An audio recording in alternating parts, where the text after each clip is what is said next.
Rivayetler Roma İmparatorluğu döneminde edinilen bir alışkanlık olduğunu söylüyor. İmparator Heraklius, barbarların kralını davet eder ve onu herkesin önünde küçük düşürmek ister. Ama o sırada imparatorluk gücünü kaybetmeye başlamış olduğundan bunu yapmak için yeni bir yol denemeye karar verir. Plana göre barbar kral konuşurken halkın içinden birkaç kişi kralın konuşması duyulmasın diye aynı anda alkışlamaya başlayacaktır. O gün başlayan bu hareket daha sonra imparatorun güzel sözlerini onurlandırmak için de kullanılır. Ama bu hikayede bir sorun var. Nitekim alkışlayan tek tür biz değiliz. Goril, şempanze ve orangutanlar da bu eylemi gerçekleştiriyorlar.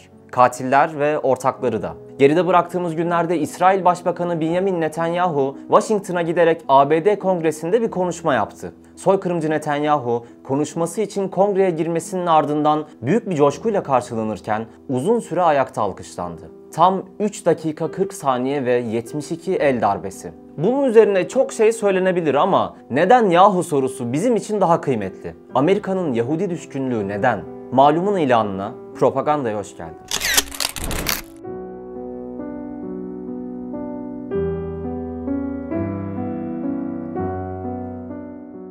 Dilerseniz öncelikle Amerika hakkında giriş seviyesi bilgilerle başlayalım. Aynı Amerika'dan bahsettiğimizden emin olalım. Amerika 19 Kasım 1493 yılında kaşif Kristof Kolomb öncülüğünde bulunmuş, ardından Portekiz, İspanya, Hollanda, İngiltere gibi ülkelerin kaşiflerinin desteğiyle şekillenmiş bir kıtadır demeyeceğiz. İlk cümleyi nasıl şekillendirdiğimiz, ilk yargılarımız, ön kabullerimiz bir mevzuyu nasıl idrak ettiğimizde çok etkili rol oynuyor çünkü. Amerika, arkeologların keşiflerine bakarak yaklaşık 30 bin yıl öncesine dayanan bir insanlık geçmişine sahip. Kristof Kolomb, Amerika'yı keşfeden ilk Avrupalı olarak karşımızda duruyor. İspanya, Portekiz, Hollanda ve tabii ki İngiltere gibi ülkelerin kaşifleri de yeraltı kaynakları bakımından zengin, insan gücüne erişimin çok rahat olduğu ve kendileri açısından el değmemiş bu topraklara sömürüden başka bir şey için gelmediler. İşte tam olarak bu yüzden Hollywood filtresinde göreceğimiz toz pembe bir tarih dersi değil bu. Tarihini zengin Avrupalı ve özellikle İngiliz lordların kanla yazdığı,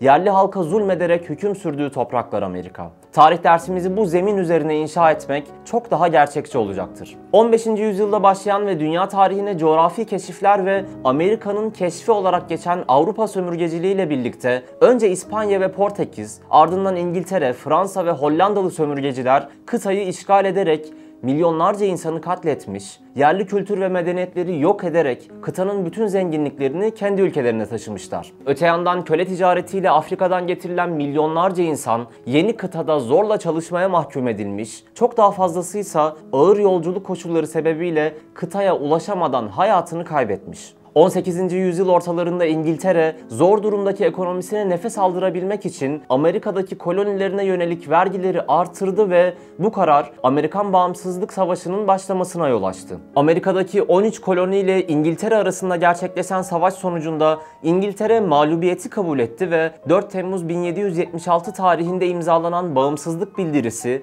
ülkenin bağımsızlık tarihi olarak kabul edildi. Burada dikkat etmemiz gereken nokta şu: İngiltere yerlilere karşı başlattığı savaşı aslında hiç kaybetmedi. Bu yüzdendir ki Amerika, İngiliz lordların kurduğu ülke olarak kabul edilir. İngilizlere ve onların bu topraklar üzerindeki planlarına videonun ilerleyen kısımlarında geleceğiz. Onların derdi toprak kavgasından da ötede çünkü. Henüz ABD'nin bağımsız bir devlet olarak ortaya çıkışından önce başlayan Kızılderili soykırımı 19. yüzyılda sistematik bir hal almış, yeni devletin batıya doğru genişleme politikası yeni savaş ve katliamları beraberinde getirmiştir. Özellikle Mississippi Nehri'nin batısında 1810'lardan 20. yüzyılın başlarına kadar devam eden Kızılderili savaşlarında yani Indian Wars'ta yüz binlerce insan, kadın erkek, genç yaşta ayırt edilmeksizin katledilmiş, yaşam alanlarına el konulmuş, 1860'ların başında da eyaletler arasındaki anlaşmazlıklar neticesinde Güney eyaletlerinden 11'i ABD'den ayrılarak bağımsızlıklarını ilan etmiş. Bunun üzerine çıkan iç savaş 4 yıl sürmüş ve yarım milyondan fazla insanın ölümüne yol açmış. 20. yüzyılın başlarından itibaren uluslararası düzeyde etkinliğini giderek artıran ABD, büyük buhran olarak adlandırılan ekonomik krize rağmen göç almaya ve büyümeye devam etti. İkinci Dünya Savaşı'ndan önce tarafsız kalan, 1941 yılından itibaren müttefik kuvvetler tarafında saf tutan ABD, savaştan büyük ekonomik kazançla çıktı. ABD tarafından 6 Ağustos 1945'te Hiroşima'ya, 9 Ağustos'ta da Nagasaki'ye atılan ve 200 binden fazla insanın ölümüne yol açan atom bombaları ise İnsanlık tarihinin en karanlık sayfalarından biri olarak kayıtlara geçmiştir. Merak etmeyin, ABD'nin insanlık suçları sadece bunlarla sınırlı değil. İlerleyen kısımlarda da bahsettikten sonra bu alkışların katliamı iyi bilen eller tarafından tutulduğunu göreceğiz. Savaş sonrası kurulan yeni dünya düzeninde baskın bir süper güç olarak ortaya çıkan ABD, Birleşmiş Milletler Teşkilatı'nda mutlak veto etkisiyle keyfi uygulamalarını artırdı, çift kutuplu bir dünya siyaseti oluşturarak Sovyetler Birliği'ni ve Komünist bloğu şer güç olarak konumlandırdı. 1947'de ortaya attığı Marshall Planı ve Truman doktriniyle de savaş sebebiyle ekonomileri çöken dünya devletlerini mali yardım sözüyle kontrol altına aldı. Bu süreçte komünizm tehdidi söylemiyle korkutulan toplumlara da kapitalist yaşam tarzı ve kültürü dayatıldı. Sizi çok fazla ansiklopedik bilgiye boğmak istemiyorum. Belki şimdiye kadar anlattığım kısımda bile canınız sıkılmış olabilir ama bunları konuşmadan mevzuya gelemezdik. Peki Yahudiler bu işin neresinde diye sorarsanız şimdi konuşuyoruz. Ekranınızdaki haritayı Yahudi bir kaynaktan aldık. 1933-1940 yılları arasında Almanya'dan başlayan Yahudi göçlerinde hangi ülkeye ne kadar Yahudinin gittiğini gösteriyor bizlere. Tabii ki yasa dışı yollarla bu sayıların çok daha üstünde göçlerin de yaşadığını unutmamak gerek. Haritaya döndüğümüzde Amerika Birleşik Devletleri'nin 90 bin göçmene yasal olarak kapılarını açtığını görüyoruz. Bu sayı bir önceki videoda bahsettiğimiz Şangay Yahudilerinden de fazla, hatta Filistin'e göç eden Yahudi sayısını bile geçmiş durumda. Bu göçlerin sebebini gizleyecek değiliz. Yahudiler zulümden kaçarak farklı ülkelere gittiler. Ama elleri boş gitmediklerini, onların ticari, akademik ve siyasi etkinliklerini bütün dünya biliyordu. İngiliz kültürüne sahip Amerika'da. Önceki bölümlerde anlatmıştık ama tekrar etmekte fayda var. Bir Yahudi gittiği ülkede ne yapar? Önce gizlenir. Askerlik ve devlet makamlarında görev alamayacaklarına göre önlerinde birkaç seçenek vardır. Ticaret, akademi ve eğlence sektörleri. Tarih boyunca Yahudilerin eğilim gösterdiği sektörler olarak bunlar karşımıza çıkıyor. Ama bu eğilimler öyle ufak çaplı değil. Akademiyle uğraşan Yahudi, bulunduğu ülkenin müfredatını değiştirmeye ve istediği gibi şekillendirmeye muktedir olacak. Ticaretle uğraşan, paranın nereden nereye gideceğini, altyapıyı, üst yapıyı, insanların harcama alışkanlıklarını, her şeyi kontrol edecek.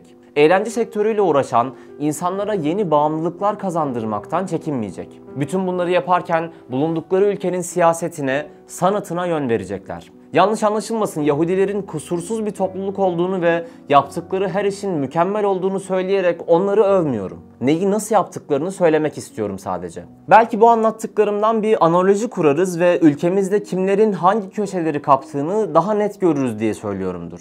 Belki. Tekrardan Amerika'ya dönelim. 7 milyonu aşan sayılarıyla ABD nüfusunun yaklaşık %3'ünü oluşturan Yahudiler, gerek ekonomik varlıkları, gerek diplomatik güçleriyle ülke siyasetinde önemli rol oynuyorlar. Özellikle seçim süreçlerinde Yahudilerin desteğine büyük ihtiyaç duyan siyasiler, Yahudi nüfusun taleplerine büyük önem veriyor. Zira seçimlere katılımın %50-60'lar seviyesinde olduğu ABD'de Yahudi seçmenin katılım oranı %90'lara ulaşıyor.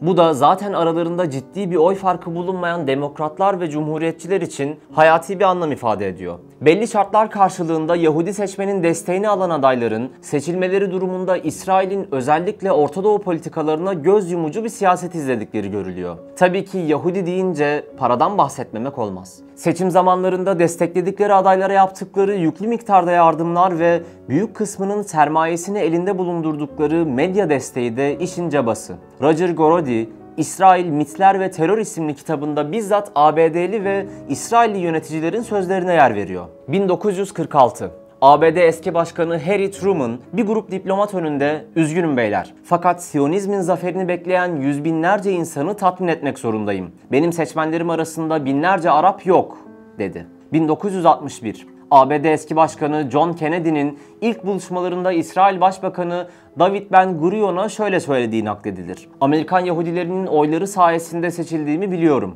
Seçilmemi onlara borçluyum. Yahudi halkı için ne yapabileceğimi bana söyleyin." Daha somut bir örnek isteyenler için 1976'ya gideceğiz. Jimmy Carter, Yahudi oylarının %68'ini alarak başkanlık koltuğuna oturuyor. İlerleyen süreçte Mısır'a F-15 ve Suudi Arabistan'a AVAX uçakları sattığı için 1980'de oyların ancak %45'ini elde ederek rakibi Ronald Reagan'a karşı seçimi kaybediyor. Yani kongrede alkışlanan Netanyahu, Biden ya da Trump'tan bağımsız olarak Amerika'nın dinamiklerine uygun olarak alkışlandı. Yani kölenin kim olduğu önemli değil. Efendi her halükarda alkışlanacaktı ve öyle de oldu. Dinamiklerinde İngiliz damarları yatan Amerika'nın planından bahsedeceğimi söylemiştim. Evangelizmi ve Tanrı'yı kıyamete zorlamak adlı planlarını söylemeden geçemeyiz bu noktada. Siyonist Yahudilerle evangelik Hristiyanların ortak gayesi. Videonun en başında anlattığımız Amerikan tarihi işte tam da bu noktada anlam kazanıyor.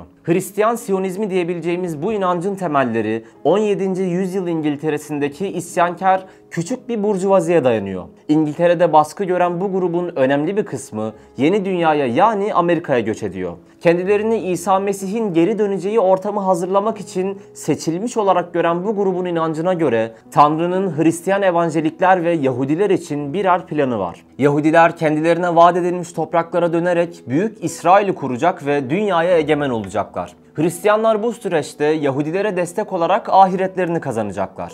Olay burada bitmiyor. Eski ahit yani Tevrat ve Zebur ve yeni ahitten yani İncil'den oluşan Kitab-ı Mukaddes'e göre İsa Mesih'in yeryüzüne yeniden inebilmesi için Yahudilerin Kenan diyarı olarak da adlandırılan ve kendilerine Tanrı tarafından vaat edildiğini iddia ettikleri topraklarda toplanmış olması gerekiyor. Evangelist Hristiyanların Yahudilere ve İsrail'e duydukları muazzam sempatinin ve Evangelizm-Siyonizm ittifakının kaynağı işte tam olarak bu inanış. Mesih geldiğinde Yahudiler ve evangelikler bir yanda, diğer yanda Müslümanlar olacak ve iki taraf arasında büyük bir çatışma yani Armagedon Savaşı yaşanacak ve İsa önderliğindeki Yahudiler ve evangelikler savaşı kazanarak dünya egemenliğine ulaşacaklar. Amerika'yı, İngiltere'yi, İsrail'i bu planlardan bağımsız olarak düşünmek her zaman biraz eksik kalacaktır. Bu planlar olmasa bile sadece bir katili alkışlamanın psikolojisi üzerine saatlerce konuşulabilir. ABD'nin kurucu babalarından 2. Başkan John Adams'ın tabiriyle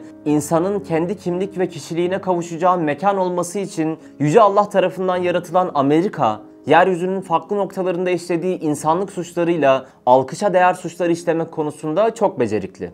Hiroşima'da atom bombasıyla, Afganistan ve Irak'ta ayrım gözetmeksizin yaptıkları saldırılarla, kendi kıtasında ve dünyanın her noktasında bulundurduğu ordularıyla başka ülkelere yaptığı askeri ve siyasi müdahaleler, onların zulüm konusunda ne kadar tecrübeli olduklarını defalarca gözler önüne sermişti. Bu dünya bir yangın yeri.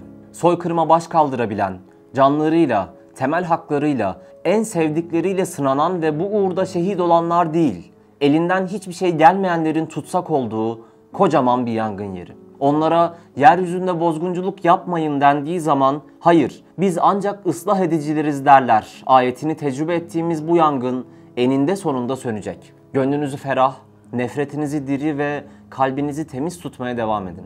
Ebubekir Yılmaz Türk, propaganda bitti. Rivayetler Roma İmparatorluğu döneminde edinilen bir alışkanlık olduğunu söylüyor. İmparator Heraklius, barbarların kralını davet eder ve onu herkesin önünde küçük düşürmek ister. Ama o sırada imparatorluk gücünü kaybetmeye başlamış olduğundan bunu yapmak için yeni bir yol denemeye karar verir.